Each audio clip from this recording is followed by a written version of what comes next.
Can you hear me? Yeah, I can hear you. Oh, okay. I don't know why it's not working for my phone. Okay. I wanted to ask you, shit, I don't remember exactly what it was that you said, but in your debate with Canadian Catholic at the very beginning, you said something about there's no rational reason to believe, there can't be a rational reason to believe in God because it's impossible to have evidence for God or something. There is no evidence, which makes it irrational to believe. I think something like that. Like, no empirical evidence? No evidence that can differentiate between reality and imagination. Empirical is one kind that can do that. It's just whatever you said, it sounded, shit, I don't remember what you said now, but I it was don't like, either, so I have no idea. That was a while ago. well, why wouldn't you be able to have an a priori argument for God and justify in believing in God? Because you could have the same a priori counter argument against God or for an alternative God. So it would work equally as well for and against, which means it wouldn't actually be evidence for. No, if you had like a deductive argument that the conclusion of what you accepted the premises and the conclusion was God exists, then it would be rational to believe in God, right? No, because if I it's validity but not soundness. If I said A equals B and B equals C, therefore C equals A, that's perfectly reasonable. But the problem is that defining what the A, B, and C are is the problem. So I could say if the conclusion was God exists, I could just change the conclusion to not God exists, and it would be equally as reasonable. Like I could say cats are dogs and dogs are chickens, therefore cats are chickens, and that's a perfectly deductively valid argument. But unless we can verify it independently of just the structure, then we have no idea it's true. The Wait, same thing I applies don't to a God. understand if it was in valid logical form and you accepted all the premises, then you would have to accept the conclusion. Right, but that's what I'm saying is that you can't accept the premises purely based off of validity. Validity only shows you validity. To accept the premises as true, you need to show soundness, and that's where you need the other verification, not just the. Yeah, I'm saying if you accepted, this is a hypothetical. If someone presented you with a valid argument, deductive argument, it was in valid logical form, and you accepted the premises, then you would take it to be a sound argument, and then it would be irrational for you not to believe in God, right? Sure, but I would not accept the premises until they could be demonstrated to Well, not be imaginary. we'll like demonstrate it empirically. That's the way I would require it, yeah, unless you could show some other way to demonstrate they're not Well, imaginary. what if it was like an a priori premise, like 1 + 1 = 2? Well, again, I wouldn't accept those unless you could show it exists in reality. Because if your conclusion is a God exists in reality, not in our imagination, then you're going to need some a posteriori form of evidence to show the soundness of the premises. If your conclusion was just God is imaginary, then I could accept an a priori Wait, argument you're because that's saying all a that priori you arguments do. only accept premises that you can empirically verify. No, I'm saying I only accept premises about claims of reality that I can empirically verify.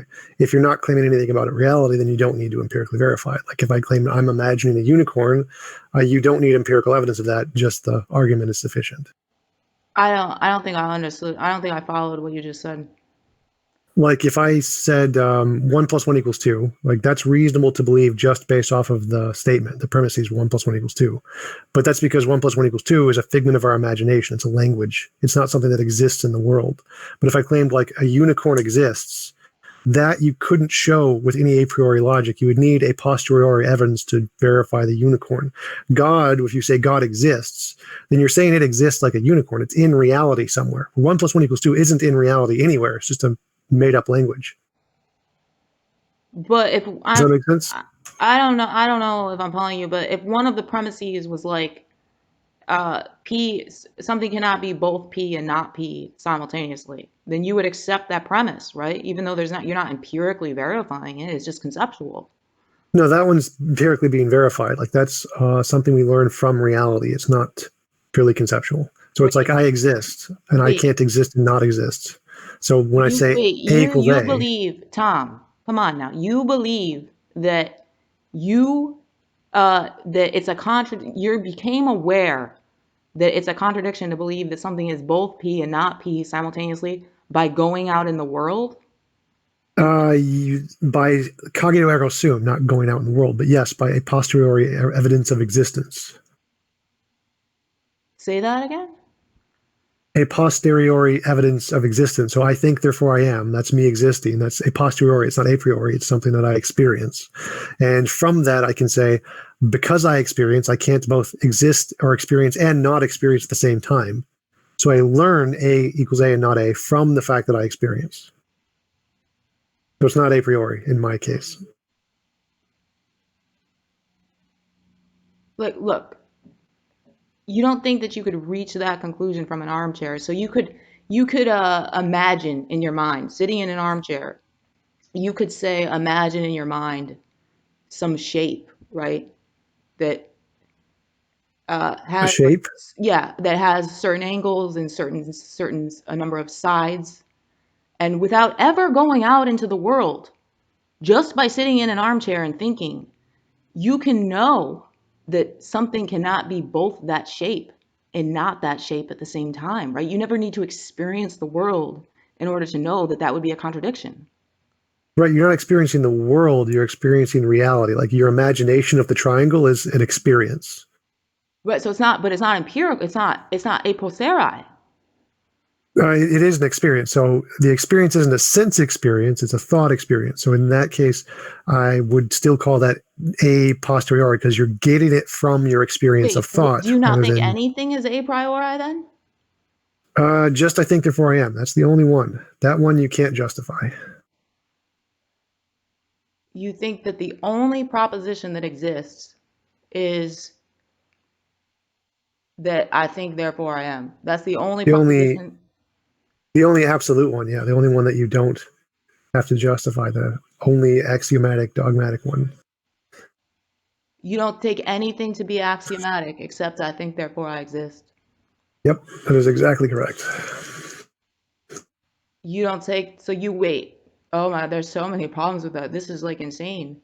So you don't take the existence of the external world as an axiom. You think that you can like somehow justify the existence of the external material world without begging the question? Yes, that's called fallibilism. You can actually. What, tell me about that. How do you justify the existence of the external material world without grasping at the external material world? Uh, Wait, without wait, grasping, and according to it's you, not. everything is a posteriori, except I think, therefore I am. So you Yep, wouldn't, but you wouldn't be able to use something that's a posteriori to justify the existence of the external material world, because that would sure just you be, can. no, that would be begging the question. No, no, it's not because again, it's a relation. It says if the external world exists and I can make predictions about the external world, the predictions are true. Therefore, I can conclude there is the external world. It's not an absolute certainty, but you don't need absolute certainty, Wait, we're talking about justification. So, like, say right? there's a teddy bear in front of you, right? I'm gonna ask Teddy you, bear. how do you know that that teddy bear is really physically there and is like an object that has mass? How are you going to justify Well, that without begging the question? I can drop it so it has mass. You can what? Drop it. Like if it has mass, then it is affected by gravity, and I can drop So it, and I'm going so to it's ask affected by Canadian gravity. Catholic, can you mute everybody else so we're not interrupted? So wait, I'm going to ask you, how do you know that the teddy bear is really there? And your justification is going to be taking the teddy bear and saying, look, it's here. Yep. So I'm going to ask you, are you trolling me, dude? Nope. I'm going to ask you how you know the teddy bear is there, and you're going to say, because it's here. That's your answer? Yep. That's exactly it. I can see it. That's it. What the That's fuck? all I need. Okay. So, I mean, I'll just let the other people decide what they think about that. It's just beyond absurd, right? I don't even know how to fucking, like, it's just classical begging the question. It's just like a classical example of begging the question. Anyway, Nope, that's fallibilism. So this isn't my position. I didn't invent this. You'd have to like actually take it up with the philosophers. The actual example they use is like I can know I'm not in the matrix because I have hands. That's the actual oh yeah, yeah. justification. The But yeah, it's the same retards that thing. say, oh, how do you know you have hands? Because look, here I have hands. Yep, that is the That's just professional reasserting philosophers the who claim. invented It's just fallibilism. it's not justification. It is actually. That's kind of the point. What's the inference? No. Do you think that circular reasoning is always fallacious? No, not always. Like, it's only fallacious if you try and use it to justify something outside of itself. So if it's definitional, it's never Outside of itself? unreasonable. So yeah, if I said I'm a bachelor, therefore I'm unmarried, that's perfectly reasonable. Wait, how is uh I'm a bachelor being unmarried being definitionally true, begging the question? It's not an argument. You're not making an inference there. Right. You can form it into an inference in the same way and say, I am a dog, therefore I'm not a cat. That would be an inference.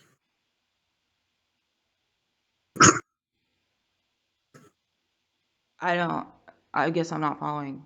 But anyway, let's back up to I think therefore I am. Is there an inference going on there?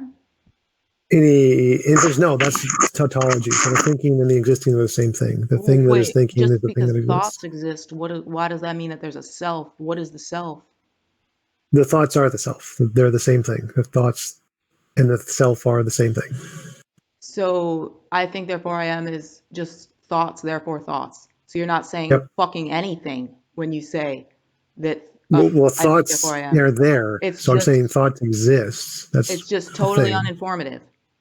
Well, no, it says thoughts exist. That's all that really needs to be the case. Because the point of the argument is that the You thoughts said that exist. there's an So inference going on there.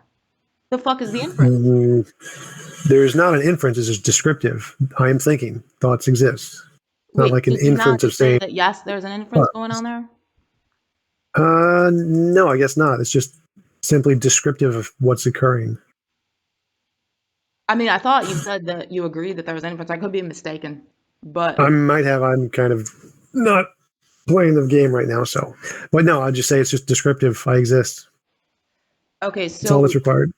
thoughts, therefore thoughts, isn't saying anything, right? But saying the thoughts exist. That's all that matters. That's the whole point of the argument. Is just that the thoughts exist. It doesn't need to say anything more than that. So it's just an assertion. There's no. Well, no, it's not an assertion. It's literally the thoughts are there, and you're just stating the fact that the thoughts are there. Because to say "I think, therefore I am" means that you are thinking something. So the thoughts are there; they Wait, exist in you're reality, not and thinking. you're just Wait, describing that. thoughts think themselves, you're saying? You said that you are Yes, thoughts think synonymous with your themselves. thoughts. Yes, the thoughts are me. I am the thoughts. Thoughts Those are think the same thing. themselves. Thoughts. I'm not sure what that means. The thoughts Yeah, I'm are not you. sure what that fucking means either. So the thoughts don't think themselves. Whatever causes the thoughts is what's causing the thoughts. They're just thoughts. But look, So I don't know what causes if thoughts. you're Like just maybe taking we could them to be be synonyms, then all you're saying is thoughts, therefore thoughts. no I think, therefore I am. the I and the thoughts are synonyms. So I am thinking means thoughts exist. Yeah. So I is synonymous with thoughts. So you're saying thoughts, therefore thoughts. Yeah, so thoughts Yeah. exist. So you're That's the not saying conclusion. Is anything. thoughts exist. So you're not saying No, the anything. conclusion is thoughts exist. That's exactly what we're saying. But Thoughts I exist. just That's all you said need. that it's an assertion that No, it's not an thoughts assertion because exist. again, we are experiencing them. So the fact that we are experiencing them proves they When exist, and somebody we're just says describing that. thoughts exist, they're not making the assertion that thoughts are part of reality. They are, but they are experiencing it. So it's the You're assertion just is irrelevant. contradicting They are yourself. literally experiencing You're it, just and then they're contradicting yourself. describing You that. said it wasn't an assertion, and now you're saying it is. You're just contradicting yourself. No, I mean it is an assertion, but the assertion is of a descriptive thing. The logical validity of the form is irrelevant. Did It's you just, there not is a say thing. it's not an assertion? Okay, fine. I don't care one way or the other. I don't know. So Well, again, look, when I we enter ex- into a we conversation with somebody, I I don't assume that care. we're So both I don't going to care. try to not contradict ourselves. I'm trying to fit your language to make it make sense to you. I'm not actually these. None of the terms you're using are correct. So again, the point is that What I terms am think I is a misusing? descriptive. It's descriptive. So I exist. There is thinking occurring, and I'm going to say I think, therefore I am to describe that thinking. The structure is irrelevant. I could say bleebledy blooblops. Doesn't make a difference how I say it. It is describing an existing thing. That's it. The argument is irrelevant. It doesn't do anything. You don't It's have just an argument. describing You the don't have an existence. argument. You said that there was an It's inference fine. The going on, statement and doesn't then make a difference if you it's an don't. argument It's or a not an statement. It argument. changes There's not nothing. even a fucking It doesn't inference. make a First, difference. you It doesn't claimed that make a there was difference a one way or the fucking other. inference going on, and It then you doesn't make a backpedal and difference. said there wasn't. That's fine. I don't care what you call it. It doesn't matter to make a difference what you call it. I think therefore I am is a true statement about reality, and that's all I Is need. it an That supports assertion? every part of my argument. Whether Is you it want an to call it an assertion? inference or an assertion makes no difference at all. None.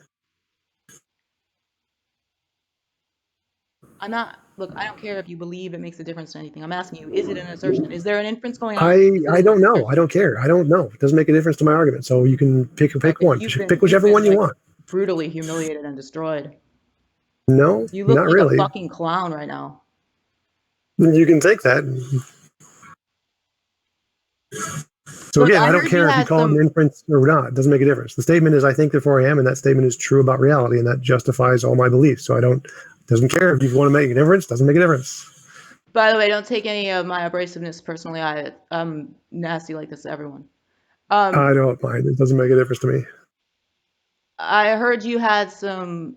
So my prediction, my prediction is you might be too cowardly to do this, but I heard you had some really weird views on morality. Sure. I would love you to enlighten me on those, but why don't we have a formal debate set up with Canadian Catholic can set it up, be the independent moderator, and we'll have a whole big audience watch me humiliate you about your Well, fucking silly views on morality. this is live right now. You can just go into them. This is on my channel, so people are watching. Will you do that? Oh yeah, I mean we're live right now. Like there are people on my channel watching us. This is a debate. Well, no, I mean If I you want to do want it like formally, a formal like format, like oh opening yeah, sure, I don't mind. statements. So can we schedule a time to do that? Sure, you could probably get it on modern day debate or something. Oh yeah. Oh, you want to go on fucking? Did you watch me on Modern Day Debate? I I hadn't did not. watched in a long No. time. I didn't do so good around there.